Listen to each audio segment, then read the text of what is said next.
तो दोस्तों, अगर मैं आपको बोलूं कि आप भूत प्रेत पोजेशन या ब्लैक मैजिक या विच या इन सब चीज़ों में बिलीव करते हैं, तो कुछ लोग कहेंगे कि हाँ हम करते हैं, जिन्होंने चीज़ों को एक्सपीरियंस करा होगा। और जिन्होंने एक्सपीरियंस नहीं करा होगा वो बोलेंगे नहीं हम नहीं करते।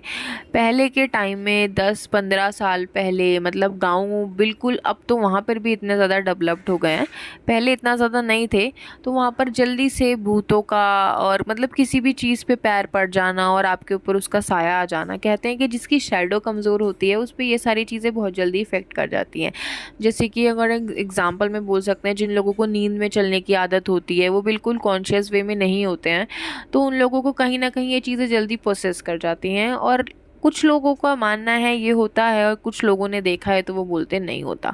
और एक्चुअल में मैंने इस बारे में बहुत रिसर्च किया तो मुझे पता लगा, मैंने काफ़ी सारे आर्टिकल्स देखे, तो वहाँ पर मेहंदीपुर बालाजी मंदिर, जिसका नाम काफ़ी टाइम बाद मेंशन था, वहाँ पर मैंने बहुत सारे केसेस सुने कि वहाँ पर एक्चुअल में लोग आते हैं और उनके अंदर कुछ भी ऐसी नेगेटिविटी होती है या किसी ने उनको पोजेस्ट कर रखा होता है, किसी भी तरीके का काला जादू, किसी भी तरीके का पैर पड़ जाना, उनकी मेंटल हालत ख़राब हो जाना, फिज़िकली अच्छे से बिहेव ना करना, तो वहाँ पर ऐसे लोग आते हैं। और वहाँ पर डेली डेली आप अगर कभी भी विजिट करो तो डेली आपको मेहंदीपुर बालाजी मंदिर में कहीं ना कहीं ऐसे लोग मिलेंगे जिनके ऊपर कुछ ना कुछ ऐसा पोजेशन हुआ होता है, और वहाँ पर जाके वह लोग बिल्कुल बिल्कुल ठीक हो जाते हैं।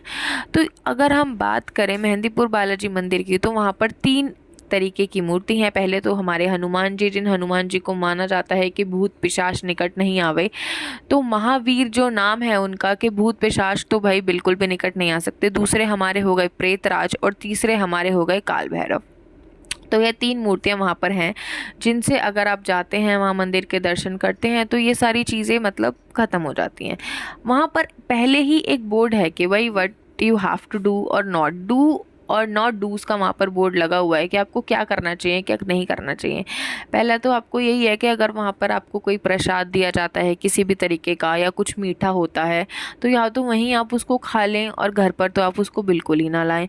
दूसरा, अगर आपको वहाँ पर कोई अनजान व्यक्ति मिलता है और आपको लग रहा है कि वो आपसे बात कर रहा है, तो आप उससे बात बिल्कुल भी ना करें और अपना बिल्कुल अपनी दूरी बनाए रखें, अपने दर्शन करें, अपना अवॉइड रहें।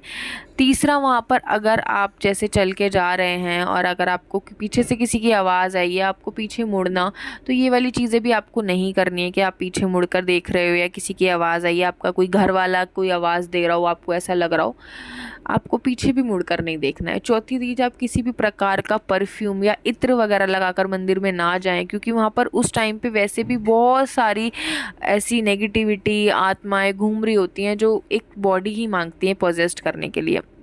तो मेहंदीपुर बालाजी में ये काफ़ी फेमस जगह है, जहाँ पर पहले ही चीज़ें क्लियर कर दी जाती हैं कि आपको क्या करना चाहिए और क्या नहीं करना चाहिए। और मोस्ट इम्पॉर्टेंट, वहाँ से कोई भी सामान आप खरीद के अपने घर तक ना ही लाएं तो ही बेटर है, क्योंकि उनके साथ साथ उस चीज़ के साथ साथ शायद कोई और चीज़ भी आ जाए जिसका हमें बिल्कुल भी आइडिया ना हो। मेहंदीपुर बालाजी का अगर हम पुराना ओरिजिन देखने की बात करें, तो मेहंदीपुर बालाजी का जो पहले वहाँ जहाँ पर ये मंदिर है, वहाँ पर पहले बहुत ज़्यादा डेंस मतलब बिल्कुल घना जंगल था। वहाँ पर ऐसा कुछ भी नहीं था। वहाँ पर एक आदमी रहता था, चोर डाकू भी रहते थे, एक संत टाइप आदमी रहता था, अपनी थोड़ी बहुत पूजा करता था।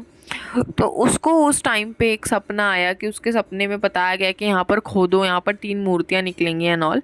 तो नेक्स्ट डे उसने बाबा वो उठा और उसने गांव वालों को इकट्ठा करके खुदवाया है, जो भी करा, तो वहाँ पर एक्चुअल में वो मूर्ति निकली। तो उन्होंने जैसे वैसे चंदा वंदा इकट्ठा करके मंदिर वगैरह थोड़ा सा अपना कटवा वगैरह के वहाँ पे मंदिर बना दिया।